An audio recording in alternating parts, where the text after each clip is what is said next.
TCP எனப்படும் துணை ஆணையர் பதவியில் இருக்கும் 5 மூத்த போலீஸ் அதிகாரிகள் ஆணையர்களாக பதவி உயர்வு பெற்று மாநில போலீஸ் தலைவர்களாக நியமிக்கப்பட்டுள்ளனர். கோலாலம்பூர், ஸ்லாங்கோர், ஜொஹோர், கிடா, பினாங்கு ஆகிய 5 மாநிலங்களை இது உட்படுத்தியுள்ளது.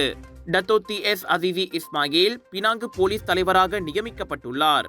Dato Shazeli Kahar Selangor police தலைவராகிறார். புக்கிட் அமான் போதைப்பொருள் தடுப்பு புலனாய்வு துறையின் இயக்குநராக பதவி உயர்வு பெற்றுள்ள டத்தோ உசேன் உமார்கான் இடத்தை அவர் நிரப்புகிறார். கிடா போலீஸ் துணைத் தலைவர் டத்தோ அட்ஸ்லி அபுஷா அம்மாநிலத்தின் புதிய போலீஸ் தலைவராகிறார். புக்கிட் அமானை சேர்ந்த அப்துல் ரஹமான் அர்சாட் ஜொஹோர் போலீஸ் தலைவராக பொறுப்பேற்கிறார். புக்கிட் அமான் குற்ற புலனாய்வு துறையின் இயக்குநராக பதவி உயர்வு பெறும் டத்தோ எம் குமாருக்கு பதிலாக அவர் பொறுப்பேற்கிறார். இவ்வேளையில் பல்வேறு பொறுப்புகளை உட்படுத்திய மேலும் 18 பதவி உயர்வுகளும் அறிவிக்கப்பட்டுள்ளன. இவை அனைத்தும் ஆகஸ்ட் 18ஆம் தேதி அமலுக்கு வரும் என அரச மலேசிய போலீஸ் படையின் செயலாளர் டத்தோ கமாருசாமான் அப்துல்லா தெரிவித்தார்.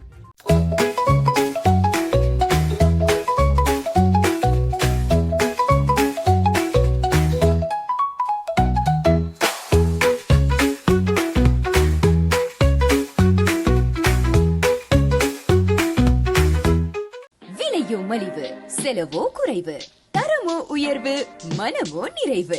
மக்களின் தேர்வு என்ரிகோஸ் முழு ஆடை சத்துள்ள பால்மாவு.